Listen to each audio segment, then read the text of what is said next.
Hi, folks. Steven here. So, this is going to be another one of our discussions. We're going to be talking tonight about the music of Pokemon Ranger Guardian Signs for the DS. This is the last of the three Pokemon Ranger games. We're certainly talk about where the series why it kind of dropped off after this and stuff like that. But as is usual, I have Anne from Pikapi Podcast here. Before we get into our actual discussion, we're going to take care of a few things. First of all, Anne, why don't you introduce yourself to the folks at home, just in case they haven't seen one of these before? Hi, I'm Anne. I help him talk about Pokemon music in video games. I also run Pikapi Podcast, which is a Pokemon anime cast, watching episodes from start to finish and just going through Ash's journey and the life lessons that sometimes he has to learn multiple times, as was the case in the last episode, but he does his best, as do we all. Thank you everybody for coming out instead of playing Scarlet and Violet.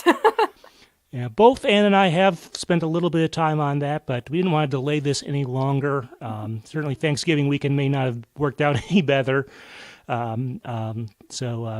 Not sure I have a ton to say about the music of that, although so far I've liked what I've heard. From a radio perspective, it's a little hard for me to say at this point what I would put on the station if I were still running that, or what I might consider for a future episode of my radio show that I do around here.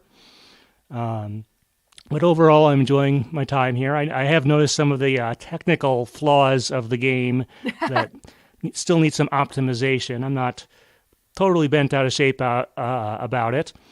Where if you hold the camera at a certain angle, you can see like underneath the lake. Underneath some weird camera clipping issues and stuff like that, and level of detail stuff that needs to hopefully be at least improved a little bit here. Some frame rate issues, especially in that one big town, which not sure which part of Spain. I forget where all the southern major town of Spain. I forget if that's Barcelona, because I think Madrid is further up north. But I think it may not be either of those. I need to brush up on my Spain geography.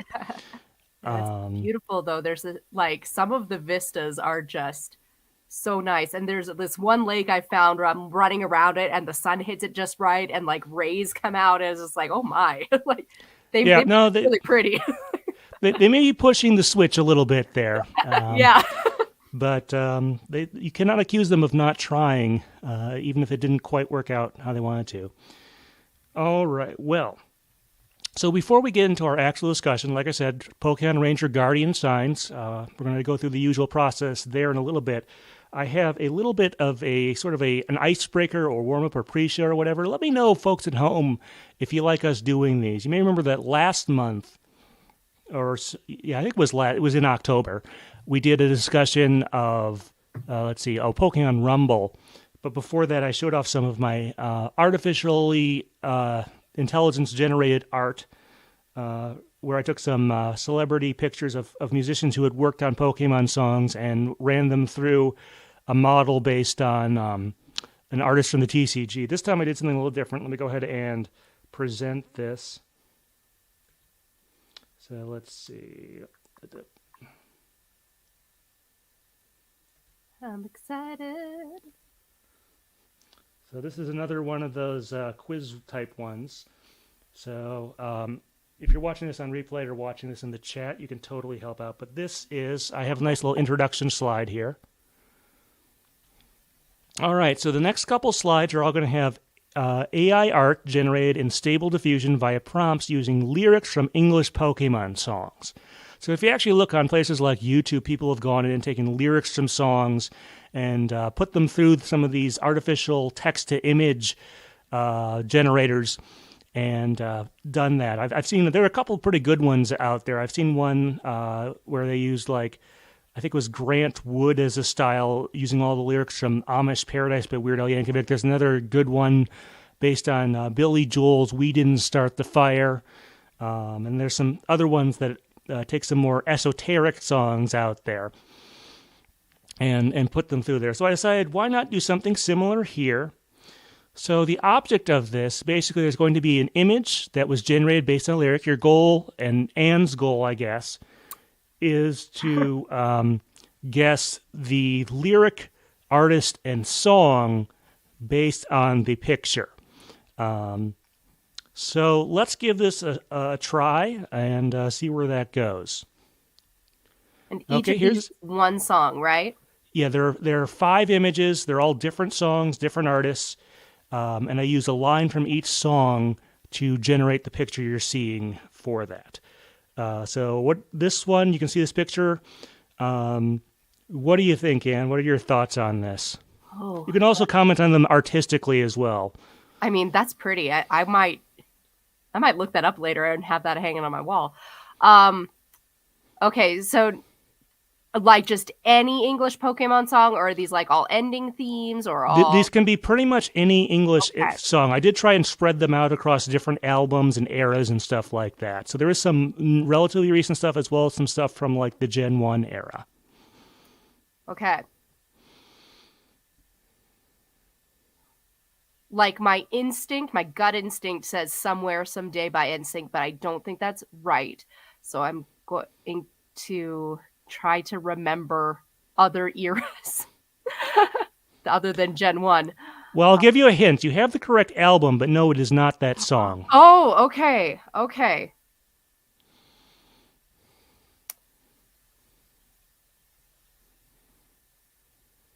Oh, my goodness. Why can't I?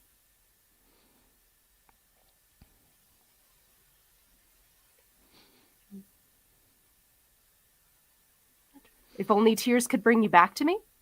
No. Okay. Remember, what I did is I typed in a line from the song, from the lyrics, and I got this a line from the, it's not the song title necessarily.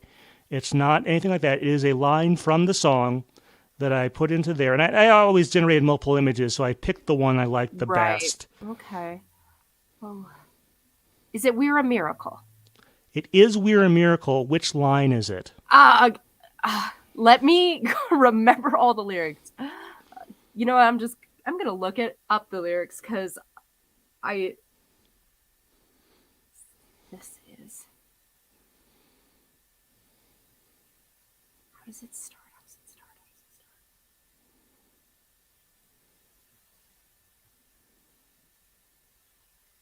Because there is a line about stars. I know it. I think it's in the second verse. No, it's not. But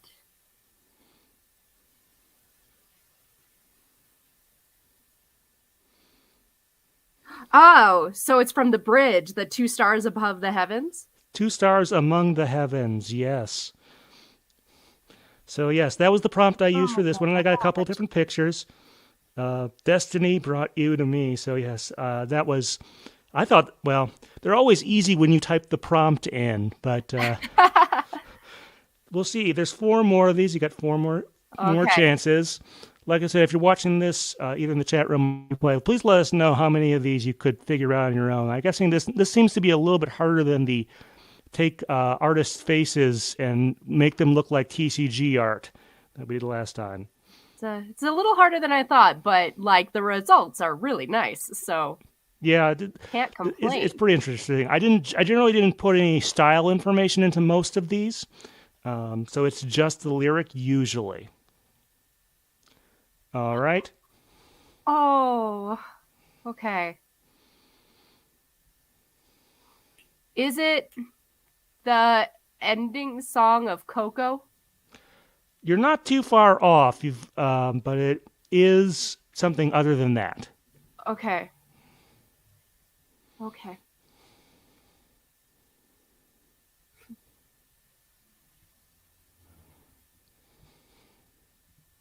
Oh gosh. I think I need a hint. Okay. It's from Pokemon 25, the album. Okay. Okay.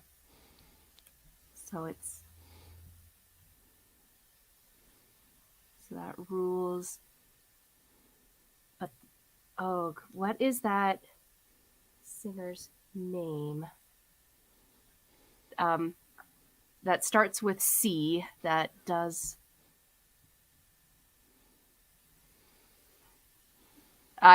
I'm sorry, I don't know, but I feel like I'm close, but I can't get it. Okay. It is a song by Sin. It's wonderful. Can you guess what the lyric is without looking up the lyrics? Not without looking it up, but okay. Small and big at the same time. That's so I generated a few images. I got a couple that were of elephants for whatever reason. Huh. And I had to experiment with this a little bit to get the right number of steps to make it look somewhat coherent here, so that like the two elephants were not like phasing together or whatever. Right. But yeah, obviously, I mean, I'm guessing part of the reason I chose this output, obviously elephants are not small animals regardless, but yet, a baby elephant or a younger elephant that you see on the left there, presumably, is still a rather large animal, but not as big as its, parent or whatever is over on the right. That is a beautiful metaphor. Good job. Like I said, I got some other pictures of elephants from this, so it seems like that somehow I got this. Like I said, I did not put a style thing, so I didn't say you can say to use a certain like material or whatever you want to call it for this. I did not say to give me a realistic looking photograph of this one. All right, we got a few more. Okay. Oh. Is it making my way any way that I can? No, it is not. Okay. Let me rethink.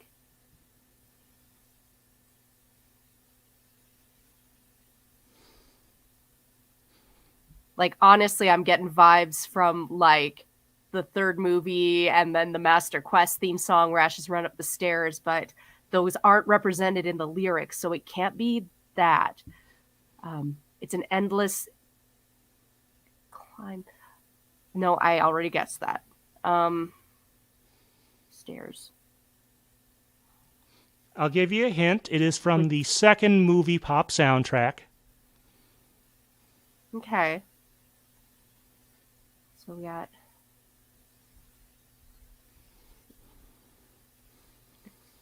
And then what was the...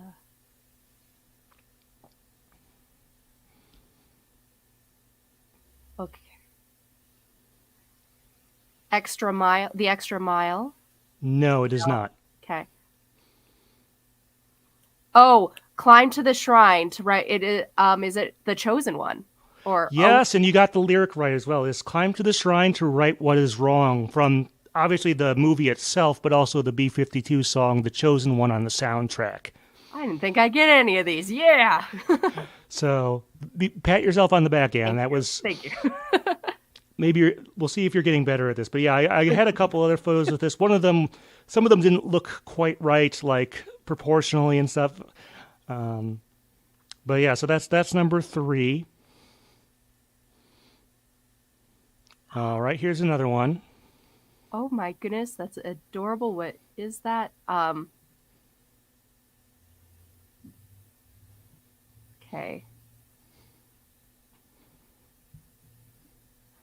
Okay, what are we're working with a little girl, we're working with stars, fairies, beautiful things.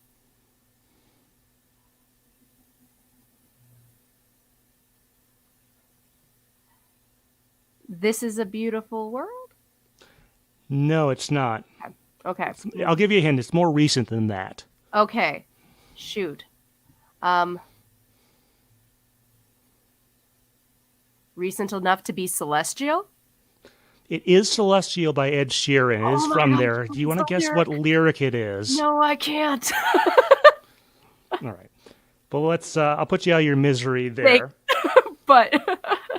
Finding magic in all the smallest things. That's precious. So yeah, I got a couple of these sort of miniature things here, like this. So, in some of the things I tried for this one. Okay, that's number 4. We have one more. This one has a disclaimer. It shouldn't be total nightmare fuel. But those of you who have followed image-based AI will know, that they're not great at like faces and limbs and stuff. This next picture has a fair number of them. I did try and fix them as best I could, at least within the software, without going in and like Photoshop and correcting all the stuff in there. So I tried to make it look decent, but just to let you know. All right, let's see. Whoa! Whoa! Okay.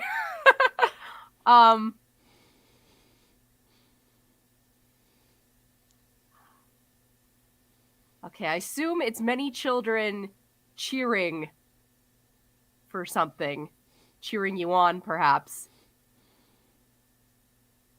But...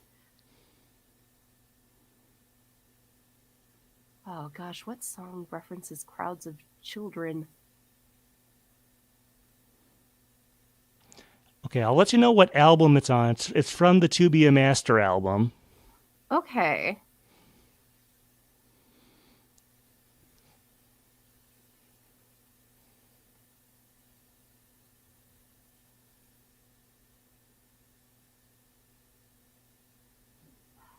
Yeah, it's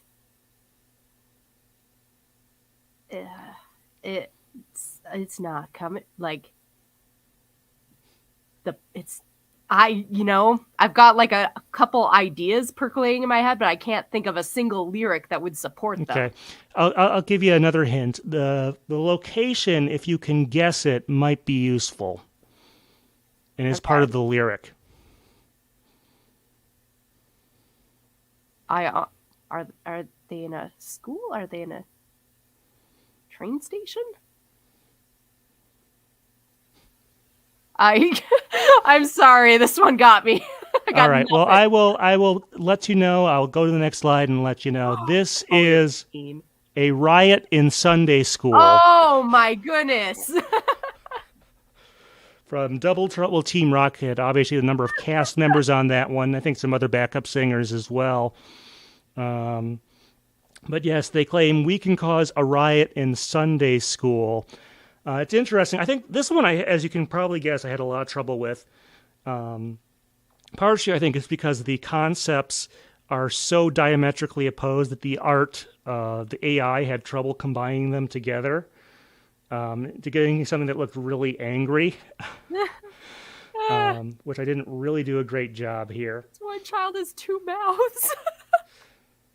Yeah, I think we kind of got, like I said, some issues there with, like I said, the faces. Hopefully I don't give too many people nightmares here. But yeah, I did work on that and tried to correct the faces. That took me a long time.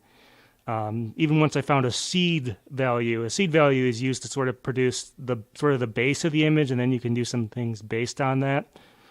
But yeah. All right. So yes, I will. I'll actually close that so folks don't have to keep looking into that picture.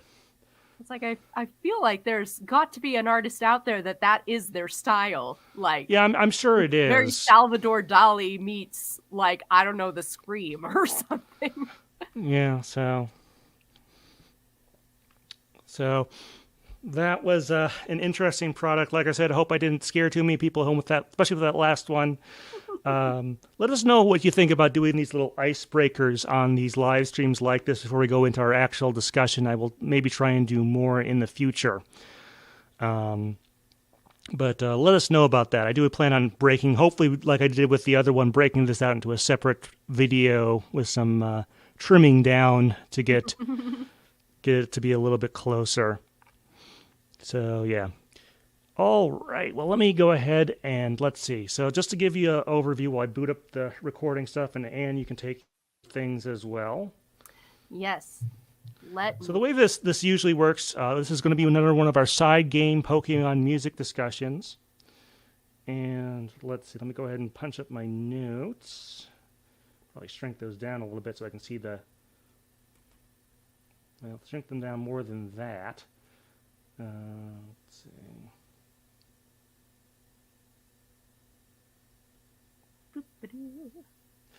Yeah, for the Sunday school one, I got a lot of pictures of Sunday school, but it seemed like it just could not figure out how to put the riot in there.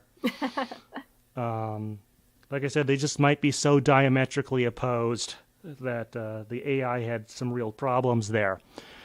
By the way, a little different sound setup here. I have, instead of the usual Win screen, I have this thing called a Melon Studio like cover type deal. which goes around the entire microphone on my end. You can probably just barely see it out of the camera there. But hopefully this will make things sound pretty good. So yeah, but the way this works is we sort of do we have sort of a layout here. We talk about our initial experience with the game, if any. We talk about the people behind the music, talk about the general style. Then we go into a bunch of different songs from the game and sort of give our overall opinions. We go through some feedback. I do have some feedback slides on this. Then we introduce next topic that we have for this. And then after all that's done and we do our outro, then we do a bonus segment about the game itself. So that's what you can expect. That's our plan here. Anne, are you ready to get going? I am. Okay. Going to hit record on here. All right, looks like both of those are going. So I will do an introduction, which I will probably have to do multiple times for the folks at home who are watching this. That's just how it works out. We know who we are. Yeah, all right. Hi, folks. Steven here. I'm on the phone with Anne from Pikapi Podcast. And in our continuing series of Pokemon side game music discussions, we've reached Pokémon Ranger Guardian Signs, the third and final game in that sub-series. Let me do one more read just so you have some choices in editing. Hi, folks. Steven here. I'm on the phone with Anne from Pikapi Podcast. And in our continuing series of discussions of the music of Pokemon side games, we've reached Pokémon Ranger Guardian Signs. This is the third and final game in the Pokémon Ranger sub-series on the DS. So yeah, so this game was released, regardless of which region you were in, it was released in 2010. Let's see, in Japan it was released in March. In North America it was released in October, and in Europe it was released in November, so pretty close spacing for those last two. It was produced by Creatures Inc., just like the other two Ranger games. Now, as far as the initial experience, I don't know if I bought this for myself. I think I did. I'm pretty sure I did buy it for myself when it came out. And I think I had a pretty good time with it. It is not as revolutionary to the sub-series as Guardian Signs, the middle game, was, but I enjoyed it quite a bit. Now, Anne, since you only played originally some of the first Pokémon Ranger game and you had to get a used copy of the second one, I assume it was the same deal for this one? Yeah, I basically traded in the old one for the new one. But I was able to play this one a little bit in person, and hopefully we'll be able to finish when I'm not playing Scarlet and Violet. So yes, we recorded this on the same weekend that Scarlet and Violet came out, which we will have some. It'll come up in this discussion, I'm pretty sure. And I guess there is one other way to get all three of the Ranger games. At least when we recorded this, it's I forget what rigmarole you have to go through, but when we record this, I think it is still possible to get stuff off the Wii U eShop where all three of these games are located. By the time this comes out on the podcast feed, it may well be impossible. Hopefully someday there's a Switch DS Virtual Console or something like that makes these a little more accessible. But that's sort of the history there. But yeah, I beat this back in the day. Let's see. As far as going on to the music, the folks behind it, since, well, let me see. So going on to the actual music part of it, as far as the folks behind it, there's one returning person. The sound director is Takuto Kitsuda, who worked on, let's see, the abandoned N64 version of Mother 3, some e-card stuff, Heart Gold, Soul Silver he's got credit, and the Detective Pikachu game. So he's back, and I don't suppose you learned anything new about him in the interim. Unfortunately, no. Yeah, it's only been a couple months since our Shadows of Almia discussion, so not a huge surprise there. But there are 3 new people on here, as far as the actual composers of the music on this. So let's see, there's Ken Ichi Koyano, And let's see, his other credits, I think it's a he, include Poke Park, and let's see, Inuyasha Feudal Combat, and Bloody Roar. I'm not too familiar with Bloody Roar, but I definitely have heard the name of that series. Let's see. And did you get anything else on that guy? Yeah, it doesn't look like this company worked necessarily with Pokemon, but it sounds like Kenichi worked with Base Escape a lot. Base Escape International, which is an independent music and sound production company created by Hitoshi Sakimoto. And through that company has gotten to do like a wide variety of things between like commercials, Final Fantasy, like I think what was it that Vampire Yell or whatever, the Roar game, or so he's like a lot of his disparate credits seem to come from working with this company and then like possibly also freelancing on his own. It's a little strange to piece together his bibliography just because not bibliography, his work CV, just because he does work with so many different like freelancing style things. So you'll see one bio that only has some of these credits and another that only has a few of the others. But it seems that the most consistent thing is that he does work with Base Escape and therefore has his fingers in a lot of projects. All right. Well, there's two other new names. One of those, it's just credited in the credits of the game as Sigero, Sigero. But it appears to be short for Shigeru Yoshida. And the only other credits for that person I could find are Poke Park. There's the two Poke Park games. And Rio. No, not that CGI movie. This appears to be an animated series or an anime series called Rio. Anne, anything you were able to dig up on that one? No, not much. And I think it's kind of going to be the same for Keisuke Oka. Is that I get the impression that a lot of their work is like on commercials and stuff, which can be a lot harder to track down specific credits. But yeah, it's hard to confirm a lot of video games and anime that this guy has worked on. Yeah, and you mentioned Keisuke. I probably messed that up horribly. Sorry. But the one credit I found for that person is Izuna, Legend of the Unemployed Ninja, which is kind of interesting there. But unfortunately, it sounds like, yeah, these last two in particular, like they've certainly done other musical work, but don't have as much of a paper trail, I guess. Yeah, whatever they're doing for their career is far less in the public eye, or at least far less likely to be put up and compiled on an internet fan page or a bio. So we can only assume they're working, but on what? Who knows? All right, well, let's talk about the general style of the music in this game. Now, it does have a fair number of new people, and sorry, let me rephrase that. Okay, well, then let's sort of talk about the general style of the music in this game. It to a certain extent does follow from the previous two entries in the sub-series in terms of, like, I think it has more or less the same instrumentation. But I would definitely say, and this is probably a result of the new folks who are brought in, it has somewhat of a different direction, I guess, is kind of the best way I can put it. Like, the instruments are pretty similar in terms of sound and stuff, but they are used differently, in part due to sort of the differences in gameplay and stuff like that. Does that make sense, Anne? Or do you have a different take?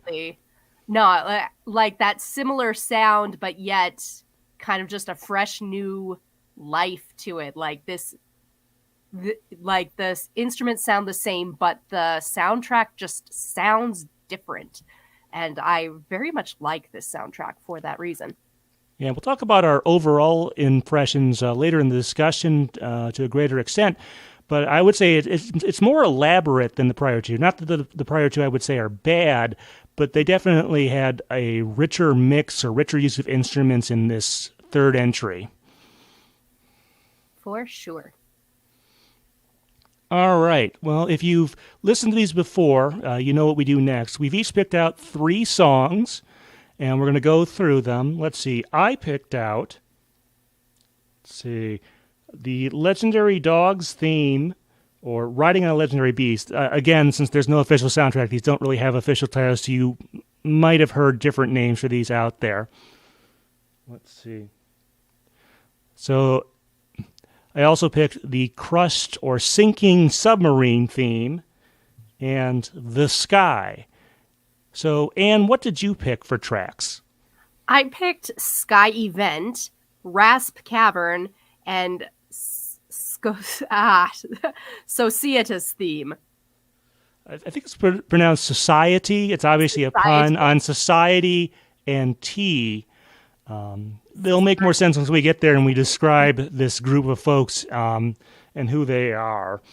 Now, I did kind of have to fudge the order a little bit. We try to go in loosely chronological order in the game, but just to keep it from being too many songs by one of us in a row, I did sort of rearrange them a little bit. But we'll start off with Sky Event, which you do hear a couple times in the game, but one of those is right near the beginning.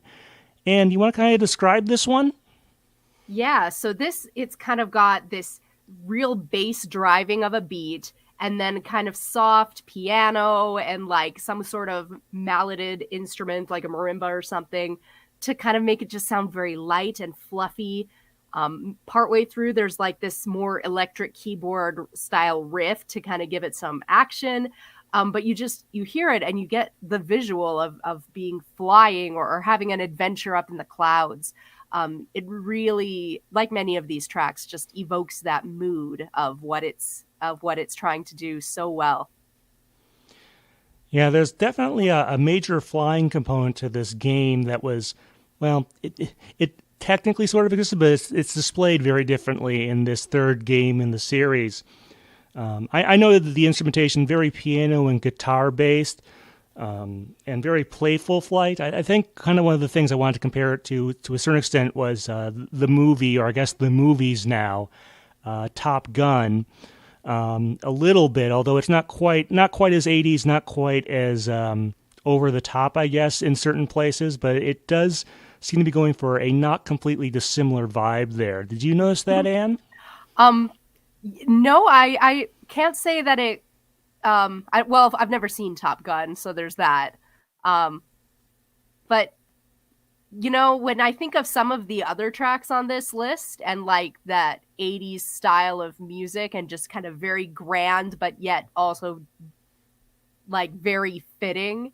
So I think I can kind of see this. I'll think more on that observation. Yeah, I think it's going to come up again at some point in this discussion, so that would be wise. And let's go on to your second pick here. This is the Rasped Cavern. Now, we've had cavernous areas, I think, in all of the Ranger games, as well as a number of other Pokemon and other video games. What's sort of the spin on this game's cave theme?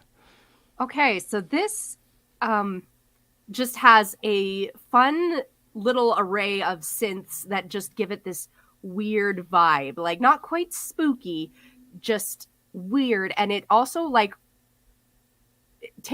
makes use of space between instruments. Like it never feels too full or lush. So it gives the feeling of emptiness without necessarily using silence all the way through. It's just enough instrumentation to almost feel like there is sound, but it's in a cavernous place. Like,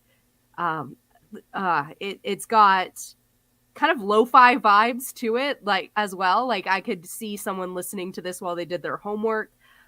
Partway through the song, it like switches into its relative major, which is like basically a different key, but like uses all the same notes. So now it sounds more happy or positive before switching back into the relative minor, which sounds like a minor key, a little bit more ominous and spooky. So like I just found it very clever, using a lot of good musical techniques to create a sense of just being alone in a large empty space. Yeah, I noticed that. I guess it's a key change in there as well myself, that it suddenly goes happy for a few measures before looping back around. There's also, it makes heavy use of stereo panning and echo. There's very little in the middle of this mix, and a lot of the instruments echo on the other side quite distinctly. So that definitely caught my attention. What other thoughts do you have on this track? Yeah, like again, just that it was so very clever and deliberate. And like it evoked the feeling of a cave, but the way it did it was a bit different than some of the other cave music that we've had before.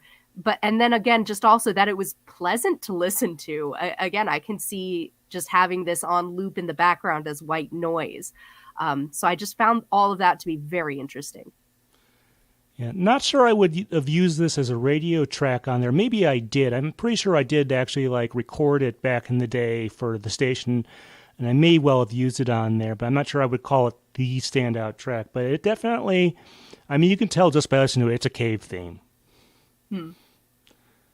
All right, well, let's go to the first of my picks. This is, again, because there's no official soundtrack, this is just some titles folks have put on them, but the Legendary Dogs theme, or Riding on a Legendary Beast.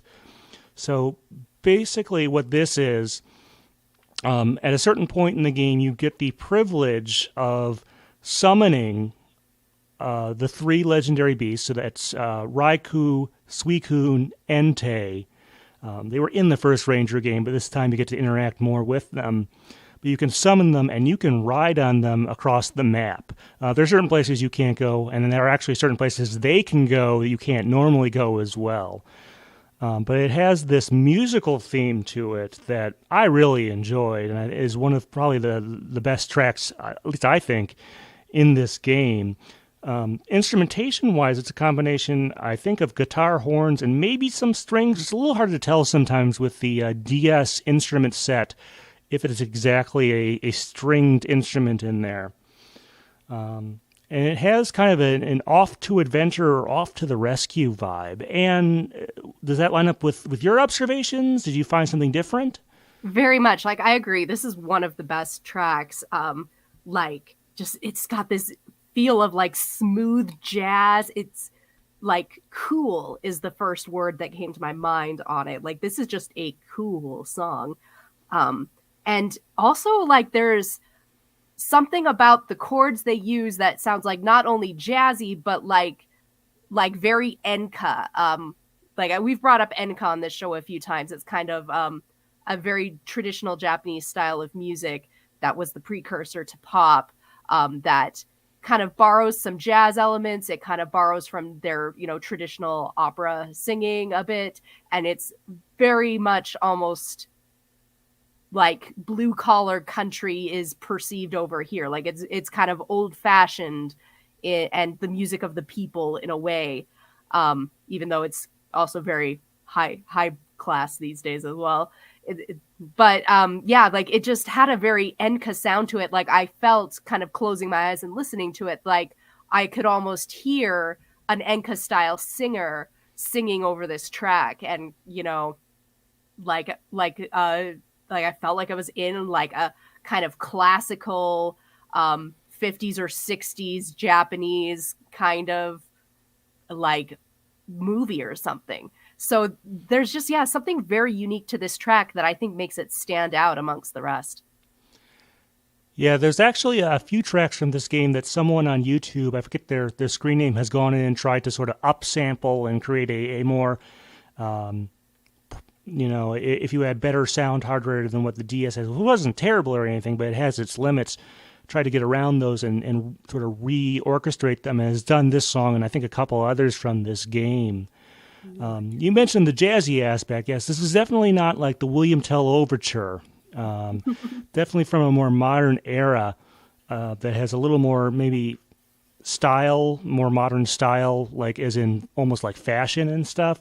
It's a great, little mechanic in the game. Obviously, ride Pokemon have technically been around a while. In the original games, you could surf and you could fly, and surf definitely had its own music for it. And, ride Pokemon are still a thing, although it's interesting. I did take a look back at some of the more recent examples of ride Pokemon, like in Legends Arceus and Scarlet and Violet both have ride Pokemon, but they don't actually change the music there. I don't know, Anne, do you have thoughts on those games versus this game or anything like that? I mean, if you had told me, if you hadn't told me that this was a ride Pokemon theme, like, I don't think that that's the first image I'd conjure up. And knowing, maybe it would have been, but like knowing that, like, again, I picture someone rolling up in like a very cool and languid sort of ride. So like, this is a choice for ride music that is very unusual and very interesting and not something I would have expected. And I like that for it. Yeah, so it is still interesting that they decided to use an actual musical theme here, but some of the more recent games, I don't know if they don't want to break stuff up that way or what exactly that's about. But I did kind of want to just point that out that, yeah, the more modern games like Legends Arceus and stuff don't actually have specific music when you're riding on a Pokemon like that, and this game does. Maybe it's because you can get on and get off so easily, where at some other games you had to like go through a whole thing to like summon the Pokemon and get on it. Yeah, so I don't know if there's a technical constraint there as well, but I did want to point that out as it seems interesting, to say the least. All right, well, let's go on to my second pick. This is the Crushed or Sinking Submarine song. So basically, at some point, somewhat early-ish in the game, you end up on like the enemy submarine or whatever, and you have to go through it. And then when you get to like the helms room, at that point, the submarine like either crashes or gets, I don't know exactly what happens, but basically you're in this sort of escape sequence where you have to get out of the submarine within a certain amount of time.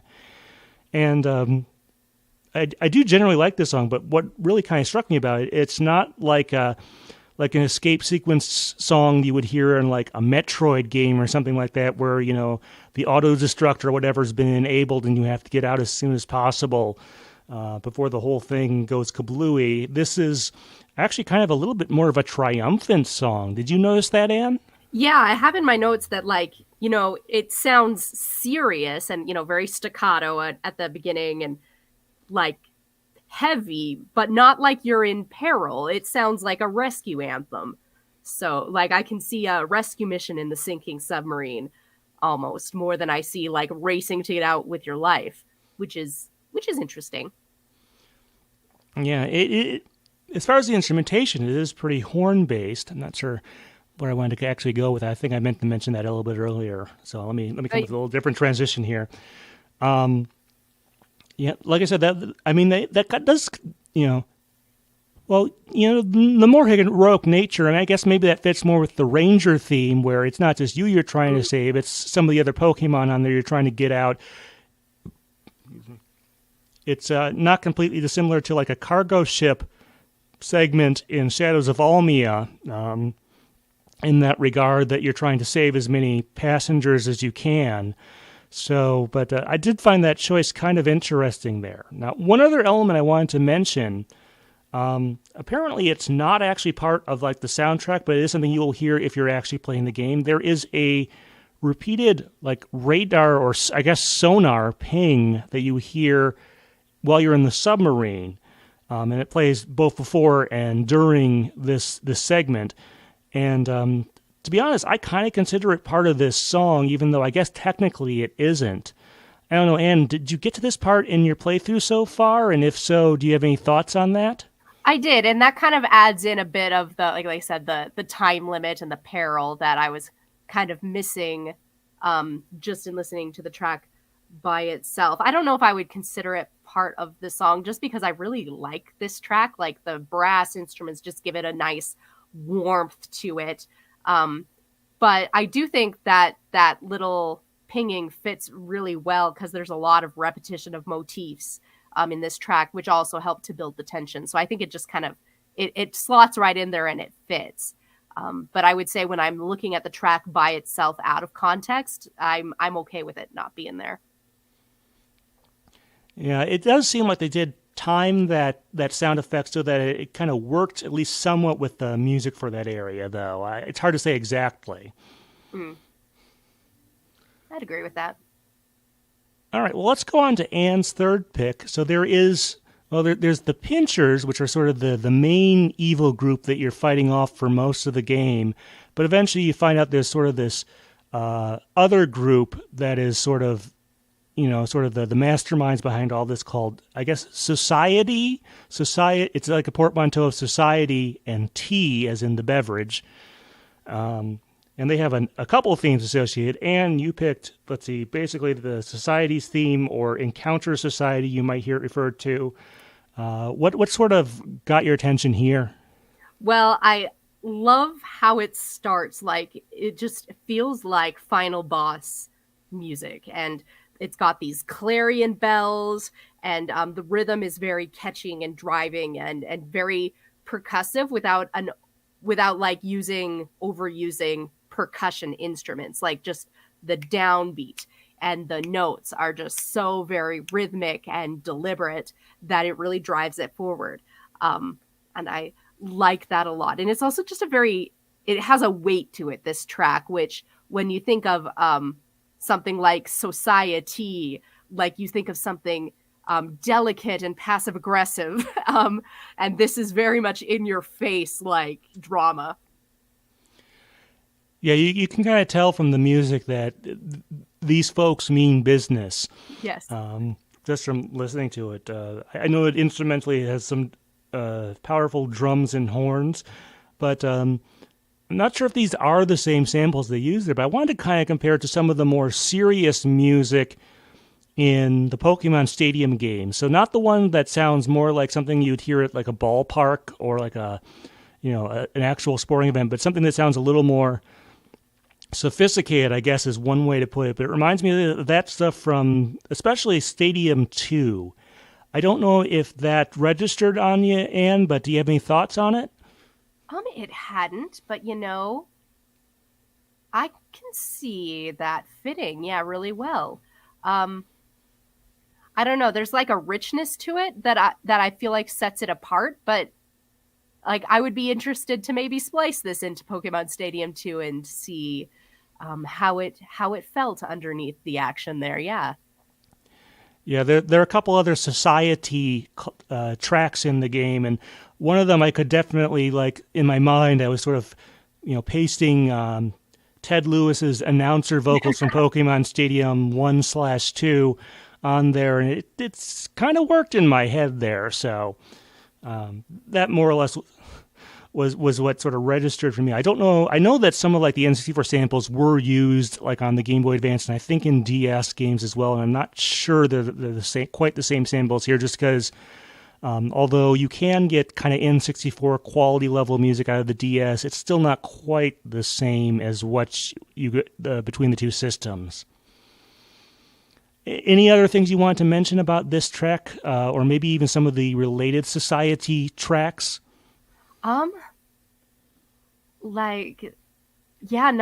Just that they're all very rich and full and in your face dramatic. Like, I liked this one the best of all the Society ones, but all of them kind of just have that level of like final boss energy, even though we've still got a fair bit of game to go. All right, well, let's talk about my third pick then. This is The Sky. Different from the Sky event track. This is the one, I forget how far it is into the game because there's some stuff earlier where you have some alternative means of transportation. But eventually what you do is you get access to actually just go around in the skies above the, oh gosh, what's the name of this? The Oblivia region, which is where this game takes place, at least what they decided to call it anyway.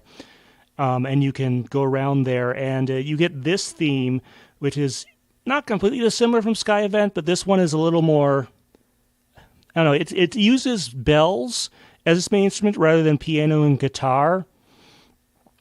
And it has a very much an up and down chromaticism quality. And did you notice some similar things there? Yeah, so it's kind of fun because the melody itself is actually like this very slow piano, but as you say, you don't pick up on that. You pick up on kind of the counter melody, I guess, or like all the notes underneath that melody, which again are kind of like very bell-like and like lots of ups and downs and just lots of movement under this slow, sweet little tune, so that even though the melody itself is slow, like the track has a lot of drive to it. And I find that again just very clever. Very, very good use of musical technique to kind of give you the best of both worlds in a way, of like having just a slow, soft, sweet, up in the clouds, airy feel, but also a fun adventure, lots of movement feel. It's very, very cool. Yeah. One other thing I want to mention with the bells and the composition, though, is that some folks put some comments on one of the videos for this song and mentioned that it does, like the upward progression, there's a noticeable resemblance for about 4 notes to the Four-Side theme in Earthbound for the Super Nintendo. Quite a different context there. Four-Side is one of the larger cities in the Earthbound game with some skyscrapers and stuff, so maybe a little bit of verticality there as well. Maybe a bit of a homage, since the music director for this game, or the sound director, I should say, also worked on that N64 Earthbound or Mother 3 game that got, shelved, and eventually we got the GBA game. But on the whole, the song is its own thing. So maybe that's just a little nod or just a common progression or something like that. But folks have noticed that. I don't know, Anne, if you had any thoughts on that part of it. Like, as you say, it's kind of a common progression, these like rising arpeggios and rising chords and things, but it also could have been a deliberate homage, or even just kind of a subconscious if it's created by the same creator and they're doing something mildly similar for a couple notes and things to kind of squeak in, because that'll, it'll sound familiar and pleasing to the person who created it. So yeah, like it could be many things, but it might not be all in our heads. Yeah, you never quite know with these things. All right, well, I think that brings us to sort of what do we think of this music overall. Now, before we give a full-on opinion, I'm sure some of the folks at home are screaming into their smartphone or computer or whatever that we have not yet mentioned one of the perhaps most important musical aspects of this game, Ukulele Pichu. This little Pichu that you meet early in the game that has a ukulele on it. And also actually assists you out in some of the game parts by playing his ukulele to sort of fill up the gauge for some of the Pokemon in there. I kind of more or less described it there, but what have you thought of Ukulele Pichu as a character, Anne? As a character, he's adorable, or they are adorable. Just like, and it's kind of, you instantly want them as your partner Pokemon. You're happy to go around with them, like, because they're cute and they've got a ukulele. And what more do you need? Like, for your morale. Yeah, no complaints. Yeah, when you summon Ukulele Pichu, it goes out on the screen and it plays as ukulele. And like I said, sometimes it can even, as you power it up throughout the game, you can even like stun Pokemon and play for a few seconds or something like that. So it can be pretty useful, but it is basically the solo partner you have for pretty much the entire game. But we definitely wanted to mention that and not leave it out. I actually kind of joked when the Sun and Moon games came out, the item chime sounds like it's being played on a ukulele. So I thought, oh, good, Ukulele Pichu is still getting some work. I was going to ask, did Ukulele Pikachu appear anywhere in Sun and Moon? Because I don't remember it. Yeah, so... But as far as kind of our general opinion of the music, I think, not that the music in Pokémon Ranger and Shadows of Almia was bad by any means. They had some legit good tunes in there, but they definitely went for a more rich instrumentation here. And bringing on those new folks definitely brought in some new influences. I even kind of felt in places like there was some influence from like the Mystery Dungeon games, even though none of these folks are involved on any of those. But I felt like they must have listened to some of that and been at least slightly inspired in a way I can't really put into words. But generally, I think this has some of the best music in this sub-series. I don't know, Anne, what was your sort of overall opinion of the music of this, both in general and relative to the other Ranger games? Right. So like in general, I really like it. Like just again, there's just a lot of care and attention and use of like musical theory as a language that I'm really kind of a fan of, a lot of subtlety going on. But compared to other Ranger games, I think this is the one I've enjoyed the most. And it's also kind of fresh in a way, like when you bring in, say, a new writer onto a series or something. Like it's not like the previous writers were not doing up to snuff. It's just that a different person brings a different perspective and different sensibilities. And there is something slightly different about this soundtrack that still seems to fit within the Mystery Dungeon franchise, or not Mystery Dungeon, the Ranger franchise. But sounds, again, just a little bit different, a little bit new and unique. And that is kind of what attracts me to it. Yeah, I mean, some of the Ranger stuff is still there, like the da da da da da da da, and also the saving theme is more or less the same, but definitely some good variety while still staying, I think, within the Ranger framework that was established. But yeah, if I had to pick up my favorite soundtrack of the three games, this would probably be it. All right, well, that's our music discussion. We still have a few other things to go over. Notably, we have some feedback that from prior videos and other stuff that I want to go through. So let me go ahead and punch that up.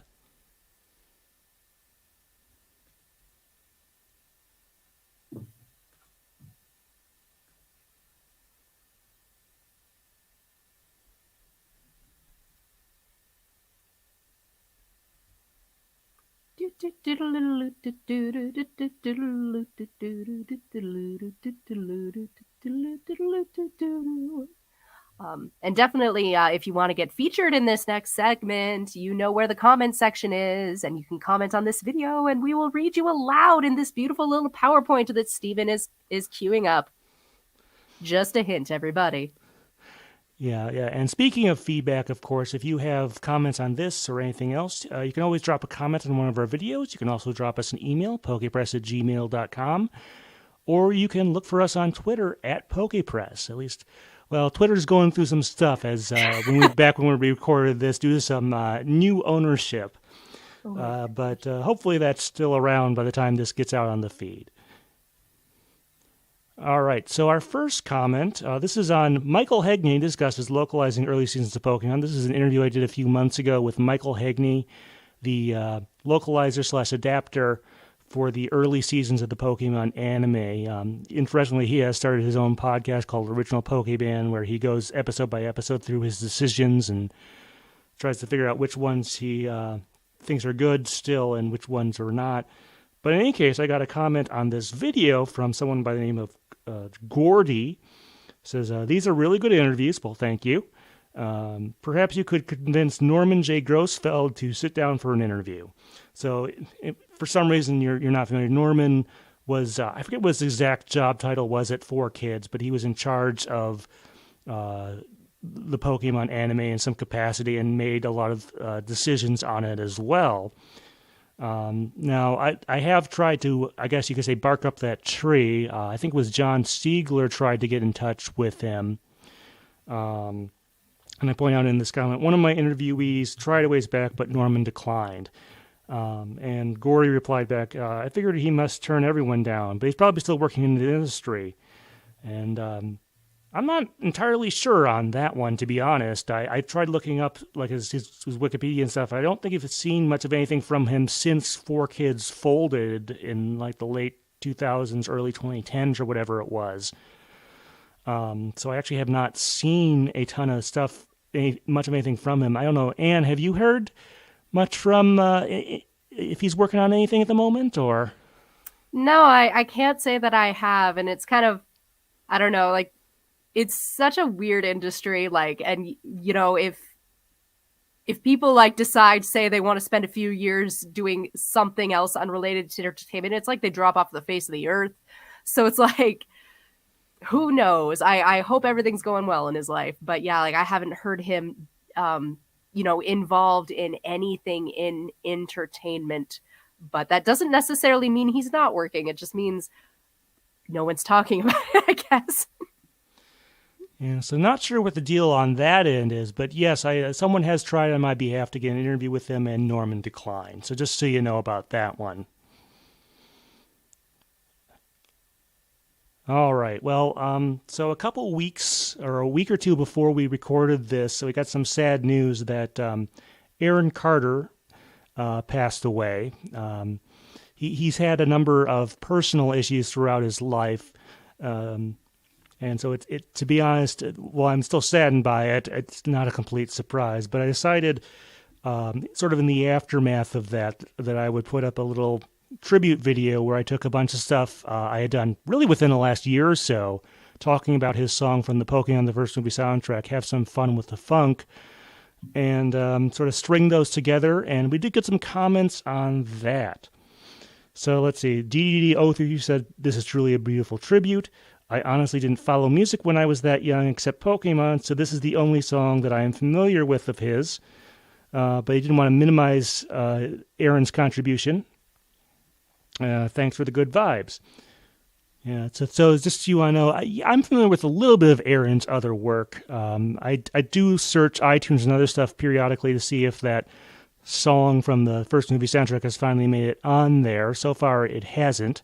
Although whatever label he was working with when he passed was sort of uploaded his album that was supposed to come out like on his next birthday early. But nothing for this song as of yet. I don't know, Anne, I mean, obviously a lot of pop music is marketed at women, which, I don't expect you to stand for all women or anything like that, so I hope that doesn't come off wrong there. But I was just curious what your familiarity with Aaron Carter's work is. Yeah, it's kind of funny because I was more of the age to know of Aaron Carter, but be fixated on his older brother Nick Carter of the Backstreet Boys. I was the target audience for pining after the older men, as they might say.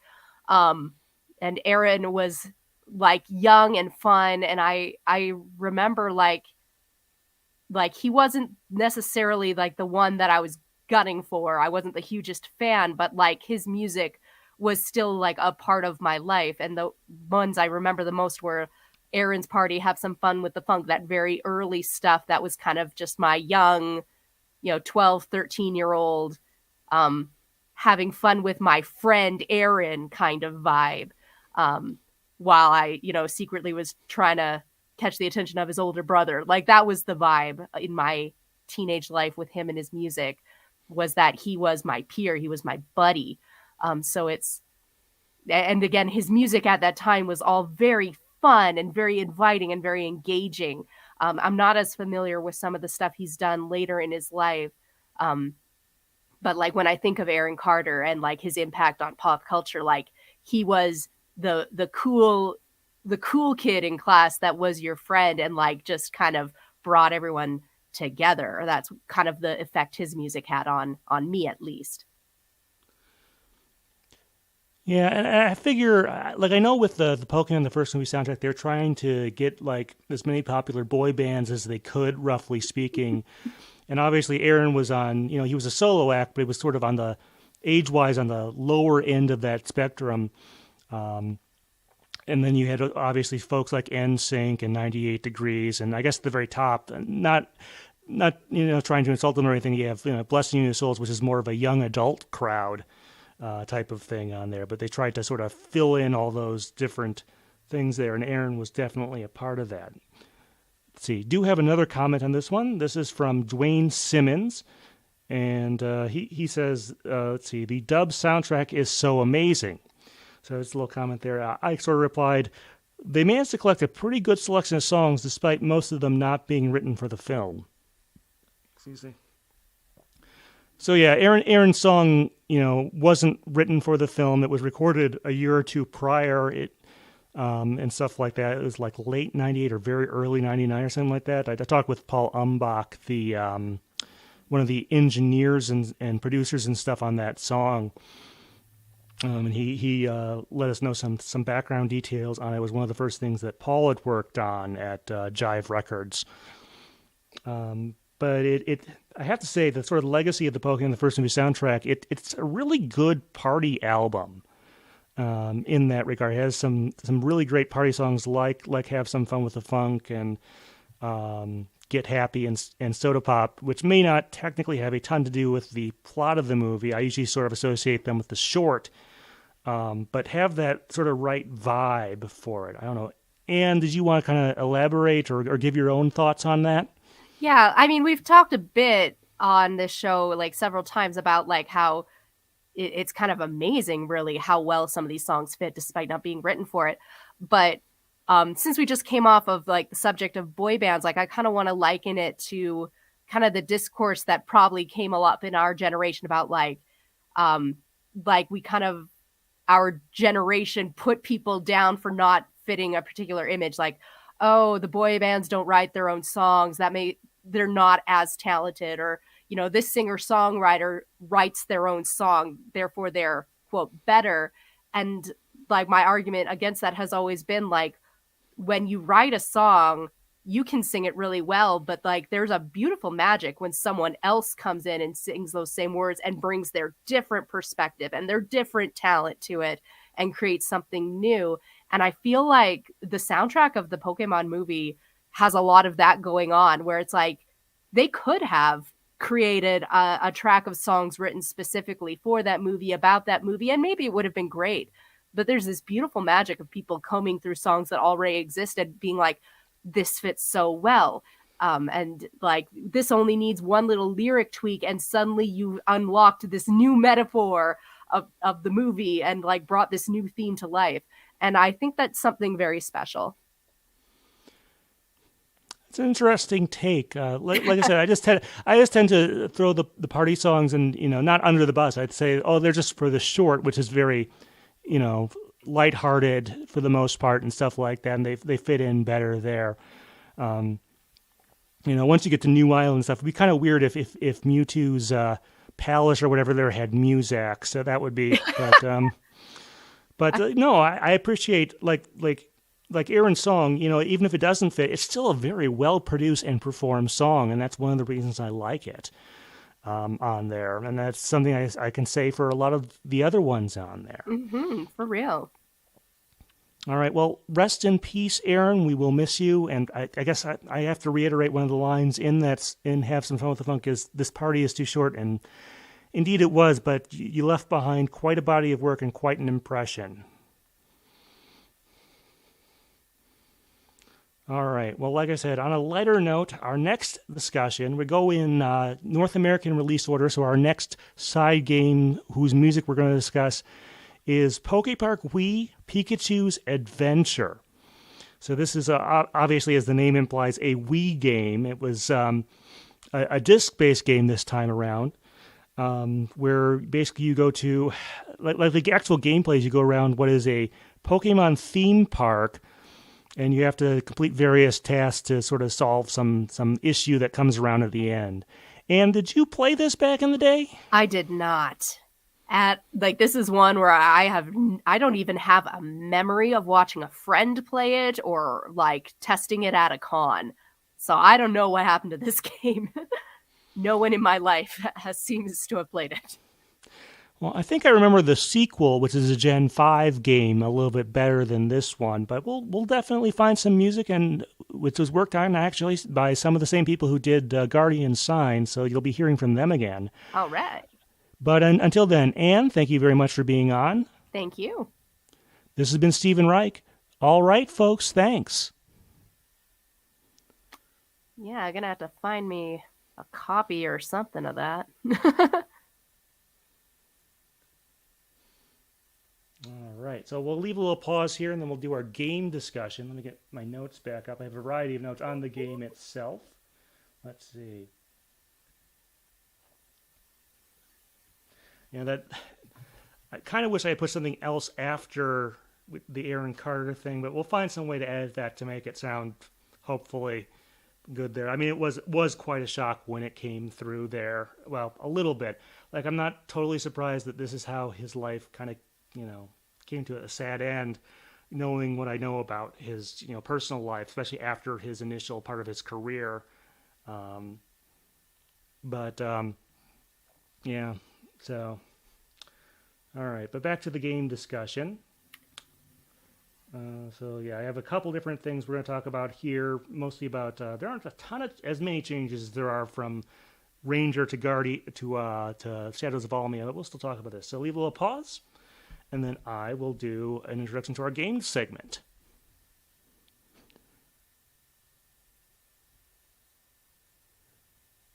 Okay, well, now it's time to talk about Pokémon Ranger Guardian Signs from a gameplay perspective. So, not as drastic a change as we saw with going from the original Ranger to Shadows of Almia. A lot of the changes from that transition do carry over here. You're still doing it where the circles sort of deplete I guess you could call it a health bar or a friendship bar or whatever, and your goal is to sort of calm down the Pokemon like that, rather than the original Ranger where you just had to make a certain number of circles in a row and that was it. There are a few other tweaks we mentioned about the sky area, which is sort of new to this one. One thing I wanted to mention about that, though, sorry, let me rephrase that a little bit. But speaking of the sky area, from an aesthetics perspective, it actually kind of reminds me a lot of Super Nintendo games could make use of this mode called Mode 7, which was this graphical mode that lets you take like a background and rotate it around. It's sort of the driving force behind certain games like Pilot Wings, F-Zero, Super Mario Kart. It's also used in a number of other games on the system.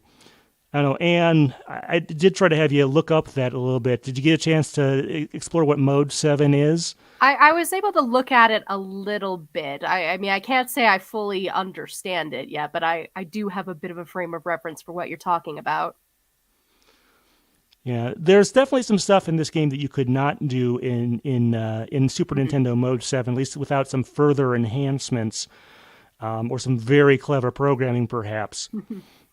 But the flying segments of this game, the way the sort of angle shifts a little bit, it's not quite the same as, say, like a polygonal DS game. It's still feels very sprite-based. I assume that at least you noticed that, Anne. Not to put you down or anything. No, you're not. Again, like I say, I can see the difference. I don't know if I have enough game knowledge to fully explain it, though. But yes, I understand what you're saying. So yeah, that really got my attention when I played this game and gives me a little bit of nostalgia for it. So that's one of the sort of the big differences, is because the game takes place on a series of islands that are disconnected from each other for the most part. Eventually you do get that thing where you can sort of fly around above everything. And you can actually catch some Pokemon up there, which you need to do for some tasks and stuff like that. So definitely enjoyed that aspect, and that is a difference. Now, it is called Guardian Sign. We should talk about the signing aspect. You can use that in a variety of ways. Sometimes it's to open doors. Other times it's actually you summon Pokemon, like the ride Pokemon, or eventually you get access to Latios or Latias, depending on the gender of your player character. How did you feel that worked? It was kind of interesting, and it honestly felt like the next logical step. It's hard to say, because I was never good with, if you remember, the stylus to begin with. So I can't speak for how everybody felt at, the difficulty of gameplay. But, I really felt that was a natural progression to, move from just drawing circles to start drawing other shapes. And, it kind of made me feel like a wizard. I liked that. I would have liked to see this game franchise continue and maybe do more with it. It would be really probably hard and fun to see a future game where they did something like that with the Wiimote. But yeah, to me, it felt like the obvious choice to start drawing other shapes. And I kind of liked that it wasn't something you did all the time, but again, for something special, like summoning one of the special Pokemon or something, you would have to draw a particular shape for it. And that was very cool. Yeah, it's interesting because you look at like some early DS games, to be honest, there's a not completely dissimilar mechanic in Castlevania Dawn of Sorrow, which was a relatively early DS game. The catch with that, though, is that the rest of the game did not really use the touchscreen very much. So the way they worked it is that to open certain doors and actually to defeat certain bosses in that game, you would have to draw a sign, not completely dissimilar to what's in this game, to actually defeat the boss for real. Otherwise, they would gain back some of their health and stuff like that, which people really didn't like. And in what was otherwise a very much a platform-focused combat game, like I said. In this case, you're already starting from a heavily stylus-dependent game anyway, so adding the signs on top of that, not nearly as bad. I don't know if you've gotten to the point where you can actually charge up when you're making a sign on there, and in some cases that gives you, stuff like faster flight for the flying Pokemon and some other things. Have you had a chance to get that far? I haven't, but I do know that's coming, so I know it's I know it's going to make my life easier here in a bit, but no, I haven't actually gotten the charge yet. Yeah, so that's another thing out there. All right, well, let's talk about this game aesthetically. We talked a lot about the music being more, I don't know if verbose, but more advanced, more detailed, perhaps, compositionally than some of the ones. But I think the graphics also got a step up, both kind of across the board in terms of the environments and stuff, look a lot more detailed, less like they have more unique angles, I guess, and they feel more organic. Did you notice that? Like I don't necessarily about more organic, but like they're very clear. Like I don't know, like it is almost like just like more detailed, I guess, like more crisp. It definitely feels like they stepped up a little bit and like just had visuals that were slightly more smooth and arresting and like it's kind of like the music where it's like it's still within the Ranger world, but like it's just that little bit different, that little bit maybe improved, slightly different perspective sometimes that again just sticks out to you in a way. Yeah, it kind of reminds me of the way the graphics sort of progressed on, say, the NES from the very early games to sort of the later games where they did a little better sprite work and stuff. And this one, although the graphics are well above NES level, kind of makes me feel like that as well. Yeah, it's like very much in the same style, but like just every game gets a little crisper, a little bit more like characterization. You can tell the characters apart a little easier. Yeah. And going back to mechanics, there are like one or two other things that are new. I think one of the notable ones is that there is sort of, I don't know if it's an aggression mechanic, but basically some Pokemon will either during a phase, like all the bosses go through a phase in the boss fight pretty much, or certain Pokemon that are like aggravated on the map there where they'll have a red bar for their friendship meter or whatever it is. And to get through that, it takes more effort because your styler doesn't convey as much information. You have to use your assists more, like your Poke assists in like the capture sessions actually work a little bit differently in this one too. I know that was kind of a bit of a jumble, but do you have any thoughts to add in there, Anne?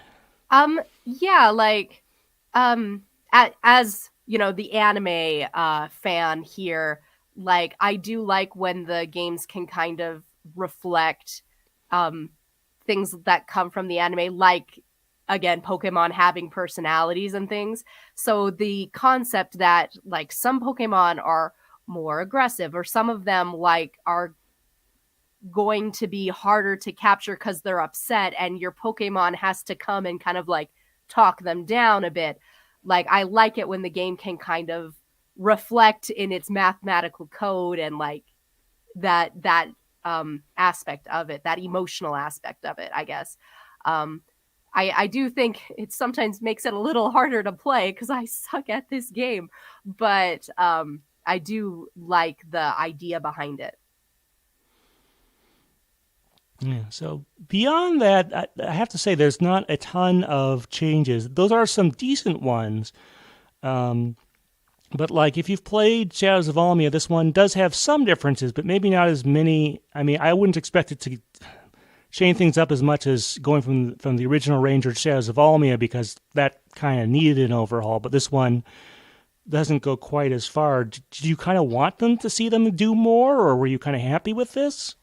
I mean, on the one hand, like, you kind of always want to see the sequel game like go above and beyond and like jump up a level and like do things that surprise you, but at the same time you also want what's familiar, so it's hard to say. I do think I prefer this game, and I love running around with Pichu, and I think there's a lot that, you know, if I had to only pick one of the three, this would be the one. And knowing like what a huge jump they did make from the first Ranger game to the second, like there is that little bit sense of like, oh, like could they have gone further? So like I'm not dissatisfied necessarily. I think it was a good sequel, like very fun, but I definitely can see that like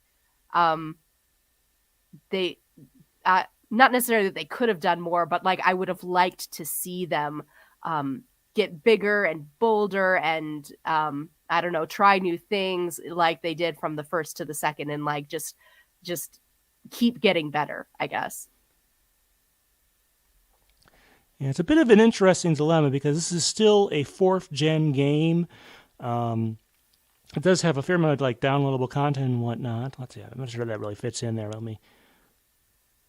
Yeah, it's an interesting dilemma because this is still a 4th gen game, and conceivably, if they pushed it back a year or two, they could have made this a very late DS game with 5th generation Pokemon, which I think is an interesting concept. Although, you know, I kind of think they might have, at that point, been, you know, really pushing it because, well, let me see. I want to get in a few things here, and I'm trying to think about the best way to sort of put those in.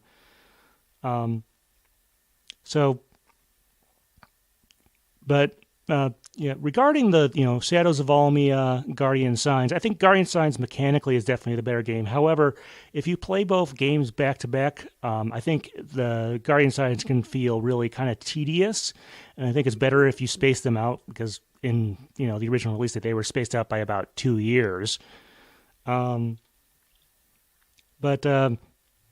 Let's see. As far as sort of the legacy of this, now I guess it's technically possible if they delayed this 3rd game a little bit, they could have made a Gen 5 side game instead, although Gen 5 side games are kind of weird in that they're split between different generations, and not unlike how some of the 3rd gen game side games were on the DS.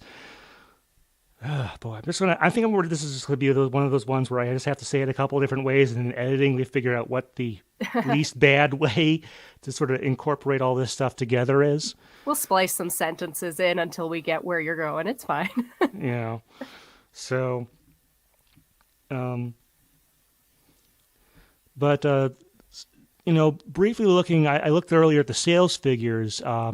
It did go down with each installment of Pokémon Ranger, but this one was a pretty precipitous drop. Although, to be quite honest, if it's kind of interesting that so many people picked up the second Shadows of Almia, given my kind of opinion of the first one. I think this 3rd game is probably mechanically the best, but it only sold like 1.3, 1.5 million, and I think that was a little bit of fatigue and maybe not getting as much promotion or stuff like that. I don't know.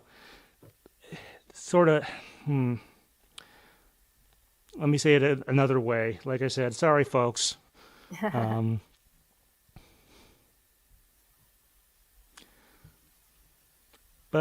as far as like the best Ranger game, I think mechanically Guardian Signs is probably the best, although I think Shadows of Almia has a better story and perhaps cast of characters. I think the All True Inc. saga there is a little more interesting than a bunch of thieves coming out of retirement as we have in this game.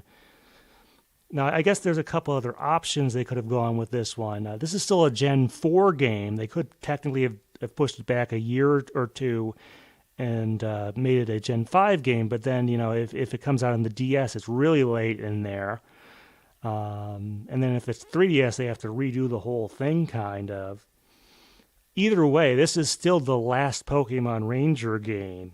And part of that may be the sales, because those went down with each installment. But there was a fairly big drop between Shadows of Almia and Guardian Signs. I'm not sure if that was just, I kind of recommend folks do not play those last two games back to back, because I think you'll enjoy it more if you split them up by at least a few months, or in real life they were separated by a few years. But we haven't seen anything after this, Ranger-wise. I mean, I think there's still a trainer class in the games and stuff, but I don't know. Anne, jumble of thoughts there, but we haven't seen anything else from this. Any ideas there? It's hard to say. Like, anytime there's a drop in sales, especially if, like, say, over a series of 3, a progressive drop in sales, like, you can see why a company might toss an idea and put their focus somewhere else. And that's unfortunate, because, like, I do feel like quality a lot was moving upwards, was trending upwards with this series. And, like, I played the first Ranger game, or part of it at least, and, like, didn't much pay any attention to the rest of the series until we started doing this podcast. And now I'm kind of a fan, and, like, I'm really enjoying this game that I'm so bad at. But, like, enough that I would be interested in another Ranger game after this. So it's a little bit sad, but at the same time, unfortunately, video game companies do have to make money. And I don't know why it wouldn't. Like, again, I feel like the quality was constantly going up. As for pushing it back or whatever, I don't know what, like, if that would have helped it or not. Or, moving it to the 3DS, like, might have been tricky. But then again, as someone who always comes to the console late, like, to have not an N64, a DS game in the era of a 3DS would have been music to my ears, to be able to play a game, a brand new Pokemon game when I didn't yet have a 3DS would have been great. So I don't know. There's a lot of moving factors, and we may never know the ins and outs of this story, but it is a little sad that we still haven't gotten any Ranger content.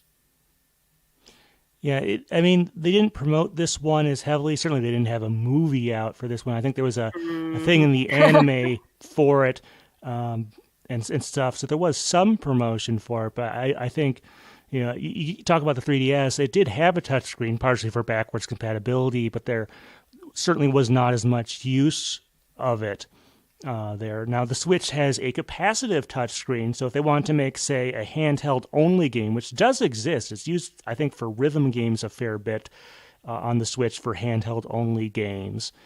They technically could, or, as I mentioned earlier, if there's ever a DS Nintendo Switch online feature like we have for some other systems, they could put at least these games on there. I don't know. Controller like a stylus, in the same way we used a Wiimote even. Like, they could do this if they really, really, really wanted it. They could, and like I said, Rangers are still around, at least in some of the recent games, so we'll kind of see there. Like I said, I don't know if they'll revisit this at some point. I mean, it only took, 20-some years for Pokemon Snap to get a sequel? Right.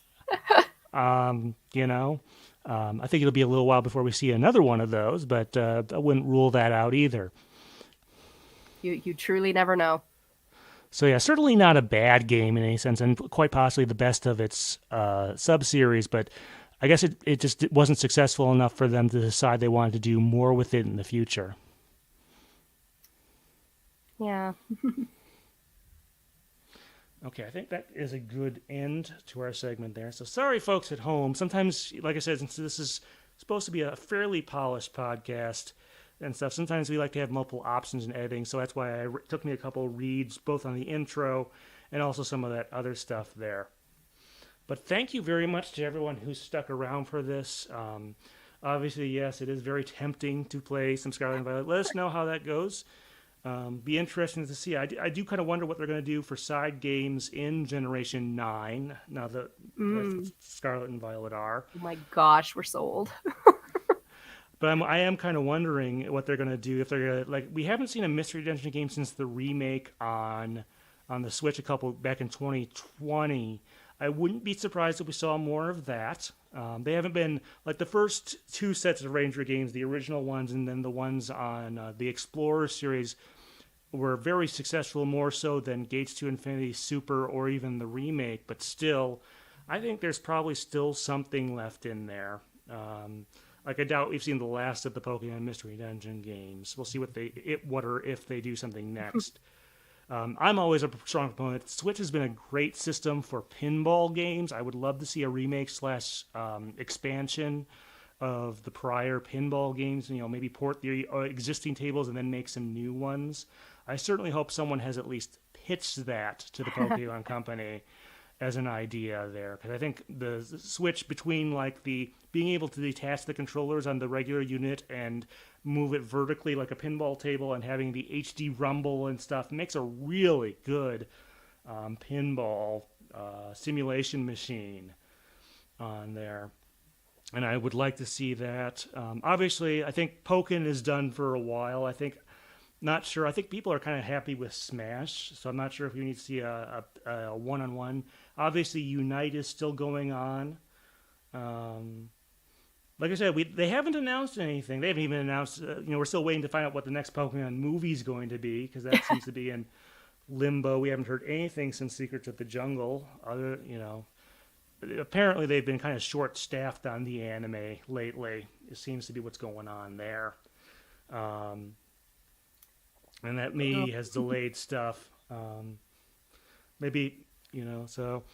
I'm not sure, as far as other stuff... and they could always surprise us with something else entirely, some other type. I mean, obviously, Cafe Remix is still out there, although I'm not sure. They still make occasional updates, I think, occasionally put new stuff in there. But yeah, so there's some definite options out there.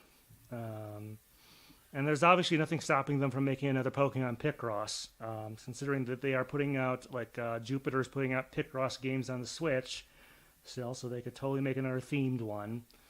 I don't know. Anne, what are your kind of thoughts on what they should do next? Like I said, I mean, maybe by the end of the year we'll have an announcement of a side game, or early next year. I mean, as long as we're wishing, let's overhaul Magikarp Jump and give it a plot and make Magikarp the main character of a RPG. I don't know.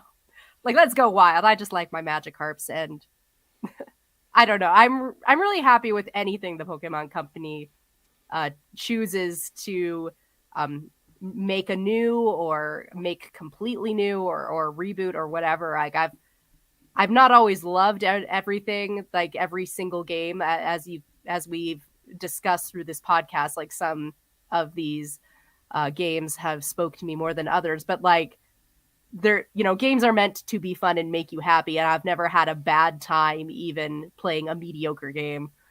So I'm excited for anything they choose to throw at me, but if there's more Magikarp involved, I'm in. Yeah, like I said, it's kind of a blank slate. I mean, yes, it's not uncommon for them to not have any side game announced, but when we just started a new generation, but kind of the point we're at right now, well, I don't want to spoil what's happening in Japan in the anime. There was a big event within the last week or two. I know! Something very important happened, but sort of significant, I should say, happened. So we'll see where they go from there. They did just put out the first few episodes of the latest season on there. They have a band called Echo Smith, which does the theme song for this season. Yeah, that's a well-known band in this country. Yeah. That's With exciting. You is what it's called. So I need to, if you want the full version of that song, by the way, you can get it on streaming or buy it on iTunes or stuff like that. That's on there. I don't know if I'll have any luck, but I'd love to see if I can get in touch with the band and stuff like that. But Yeah, that's kind of neat that they're doing that kind of thing. So I suspect that whatever the next Pokemon movie is, they'll have a somewhat well-known, act that they'll hire to do one or more songs for it, much like they did with Secret to the Jungle. So I suspect we'll see that in the future. But yeah, any other thoughts you wanted to leave the audience with? I think we have covered all that we can cover at this point. Yeah. All right. Well, thank you very much if you made it all the way here. Certainly, I guess you can go back to enjoying Scarlet and or Violet. But yeah, we'll see what the future of the Pokemon franchise holds. Thank you, everybody.